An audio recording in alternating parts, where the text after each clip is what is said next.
සුබ දවසක් කියලා පිළිගන්නවා මන්තරේ YouTube channel එකත් එක්ක එකතු වුණ ඔයාලා හැම දිනාටම. ඉතින් මන්තරේ YouTube channel එක හැමදාමත් channel එකත් එක්ක එකතු වෙලා ඉන්න ඔයාලට වටිනා වීඩියෝම රැගෙන අවිත් තියෙනවා. ඒ වගේම අදත් මේ මන්තර ශාස්ත්‍රය ඉගෙන ගන්න channel එකත් එක්ක එකතු වෙලා ඉන්න ඔයාලට වටින වීඩියෝ එකක් අරන් අවිත් තියෙනවා. ඉතින් channel එකත් එක්ක එකතු වෙලා නැත්නම් දැම්ම channel එකත් එක්ක එකතු වෙලා යට රතු පාට subscribe button එක එකතු කරන ගමන් අපි යමු වීඩියෝ එකට. ඉතින් වීඩියෝ ගැන මුලින්ම පැහැදිලි කිරීමක් කරන්නම්. මේක තනි අඩියේ ගුරුකම කියන ගුරුකමක්. මේක නරකාංශයේ ගුරුකම් වල තියෙන අති සුවිශේෂී ගුරුකමක්. මේක සතුරන්ට කරන විනයක් විදියට අපිට හිතන්න පුළුවන්. නැත්නම් මේක ගහන පලියක් විදියට ගන්න පුළුවන්. මේක දෙපැත්තටම කරගන්න අපිට ප්‍රයෝජනට ගන්න පුළුවන්. මේක පලියක් විදියටත් නැත්නම් අපිට මේක ශූන්‍යමක් විදියටත් ප්‍රයෝජනට ගන්න පුළුවන්. ඉතින් මේ දේවල් කරන්න ලේසියකින් වර්තමාන සමාජයේ නම් හොඳ ඇදුරු මහත්තුන් නැත කියලා මම විශ්වාස කරනවා. මේකට හොඳට පළපුරුදු කෙනෙක් විය යුතුයි. මොකද තනි අඩියේ ගුරුකම කියලා කියන්නේ ලේසියෙන් පහසුවෙන් කරන්න බැරි ගුරුකමක්. ඉතින් මේක කරනකොටත් මේක සෙල්ලම් කරන්න තියෙන්නේ ලේසි පහසු බඩුවක් එක්ක නෙමෙයි මහසෝන් බලවේගයක් එක තමයි මේක කරන්න තියෙන්නේ. ඉතින් මහසෝන් බලවේගයත් එක්ක මේ කරන ගුණකම හරි හැටි දැන ගැනීමට නැත්නම් ඉගෙන ගැනීමට පිණිස පමණයි මේ වීඩියෝ එකෙන් මේ ගුරුකම් පිළිබඳව කියා දෙන්නේ. මේක වීඩියෝ එක අවසානයේකම මන්ත්‍රයත් අදාළ කරන පුදත් කරන ආකාරයත් සම්පූර්ණම මේ වීඩියෝ එකෙන් ඔයාලට ලබා දෙනවා. පැහැදිලිවම මේ දේ තමන්ගේ ඔළුවට ගන්න. මේ මන්ත්‍ර ශාස්ත්‍රය ඉගෙන ගැනීම පමණයි මේ වීඩියෝ වලින් ඔයාලට දෙන්නේ. තව දෙයක් මේ දේවල් අත්හදා බලන්නවත් කරන්න එපා. මොකද හරි හැටි ගුරු උපදෙස් නැතුව ඇදුරු ආරක්ෂාවල් නැතුව මේ දේවල් කරන්න යන්න එපා. එලොව මෙලොව දෙලොවම සෙනසිතා අනිවාර්යෙන් මේ දේවල් වලට ඇදුරු ආරක්ෂාවක් තිබිය යුතුමයි. මේ සියලු දෑ සත්‍ය තොරතුරු නිසා අනිවාර්යෙන් Tamanට අයහපතක් වීමට ඉඩ තියෙනවා. මේක අසම්මත දෘෂ්ටි බලවේගයන් ගෙන්නා කරන ගුරුකමක් නිසා. ඉතින් අපි වීඩියෝ එකට යමු. අපි බලමු මුලින්ම කොහොමද මේ තනි අඩියේ ගුරුකම කියන ගුරුකමට අදාළ වෙන ද්‍රව්‍ය මොනවද කියලා. මේකට අපිට ඕන වෙනවා මහ සොහොන් පිදේනියක්, එතකොට බත්ගොඩු 3ක්, ඉල්ලට කුකුලෙක්ද අපිට උමනා වෙනවා. එතකොට ලේ සීරි පුරුටු හඳුන් සඳුන් විලදමී පැණි පංච වර්ග මස්.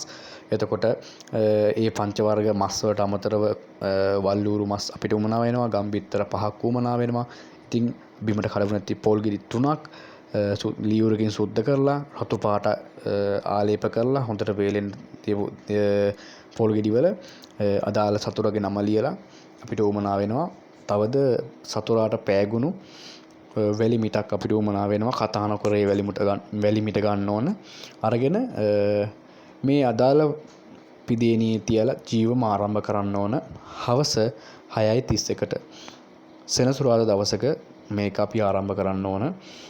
මුලින්ම අදාළ දෙවි දේවතාවුන්ට පින් දීලා අසම්මත දෘෂ්ටි බලවේගයන් වලට පින් පමුණවලා එන මාර්ගය හදලා මල් බුලත් තටුවකින්ද දෙවියන්ට පින් අනුමෝදන් කර යුතුයි.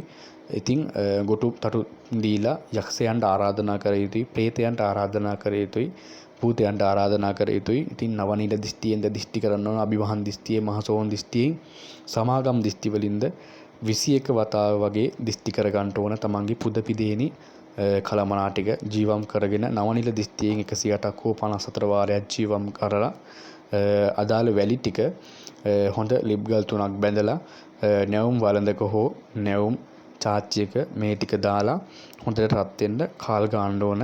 ඊට පස්සේ අදාළ සතුරගේ පිරිමි කෙනෙක් නම් පිරිමි රූපයක්ද, ගැහැණු කෙනෙක් නම් ගැහැණි රූපයක්ද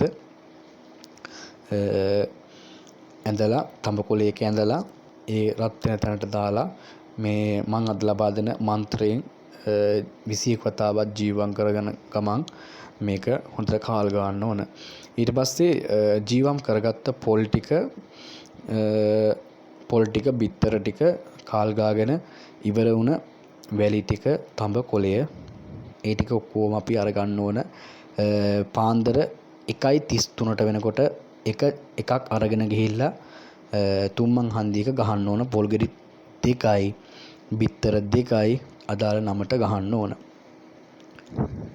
පාන්දර 3 විතර වෙනකොට ආයෙත් අපි මේ ජාමයක් අල්ලගෙන ගහනවා පොල් ගෙඩි 2යි බිත්තර 2යි. එතකොට තව බිත්තර ගෙඩි එකකුත් පොල් ගෙඩියකුත් අරන් ගිහිල්ලා අපි හදාගත්ත වැලි ටික සහ ජීවම් කරගත්ත රූපේ රතු පොට්ටනියක බැඳලා කුකුල්ලු ගිරව් සත්තු අල්ලන්න පෙර මාස 3කට මෙහා පරණ මිනි පිට්ටනියක කියලා කියන්නේ මිනියක් වලදාපු සොහොනක් උඩ මාස 3කට මෙහා හොඳට වලලලා බිත්තර ගෙඩියකුත් එතනට දාලා පොල් ගෙඩියකුත් එතනට ගහලා යන්න. මේ කරලා 3 මාසක් යන්න මත්තෙන් අදාළ කෙනා කොර වෙනවා, අත්පය කකුල් වෙවුලනවා, හන්දිපත් අමාරු ඇති වෙනවා, සුව කළ නොහැකි අස්ථි රෝග ඇති වෙනවා. ඉසේ සිට දෙපාන්දුර දක්වාම විටින් විට දද කුෂ්ඨ රෝග ආදී වැළලෙනවා, ස්නායු වඩපණ කරනවා. මේ වගේ නිසා 4 දිබ්බාගේ ඇති ප්‍රේත භූත කියන කොට්ටාස වලින් වැළදෙන රෝග මෙම අදාළ කෙනාට වැළලෙනවා. ඉතින් මේක සත්‍ය ගුරුකමක්. ඈත අතීතයේ අපේ පැරණුන් භාවිතා කරගෙන ගියපු ගුරුකමක් නිසා මේ දේ හරි විදිහට ප්‍රයෝජනට ගන්න කියලා අය මතක් කරනවා. ඉතින් යంత్ర මත ශාස්ත්‍රීය හැල්ලුවට ලක් නොකර මේ දේවල් හරි හැටි ප්‍රයෝජනට ගන්න ආයෙත් මතක් කරන ගම මේ දේ කාට හරි පැහැදිලි නැති තැනක් තියෙනවා නම් යට කමෙන්ට් එකක් දාන්න. පැහැදිලි නැති තැනක් තියෙනවා නම් අදාළ මන්ත්‍ර කාණ්ඩයත් ඉදිරියේදී ලබා දෙනවා. ඉතින් මේ දේවල් හරි හැටි කරන්න ගුරු උපදෙස් ඇතුව ඇදුරු ආරක්ෂාවල් එක්ක දාලා කරන්න කියන ගමන් මේ වීඩියෝ එකෙන් අදාළ ලබා දුන්න මන්ත්‍රය හුදෙක් ඉගෙන ගැනීම පිණිස පමණයි. මේ දේවල් කරන්න යන්න එපා. ඉගෙන ගත්තට මේ දේවල් කරන්න එපා. හරි හැටි දන්න පළපුරුදු ගුරෙක් නැතුව. මොකද අසම්මත දෘෂ්ටි බලවේගයන් වලට ආරාධනා කරන නිසා ඒ අසම්මත දෘෂ්ටි බලවේගය යවන්නත් Taman දැනගෙන ඉගෙනගෙන සිටින යුතුයි.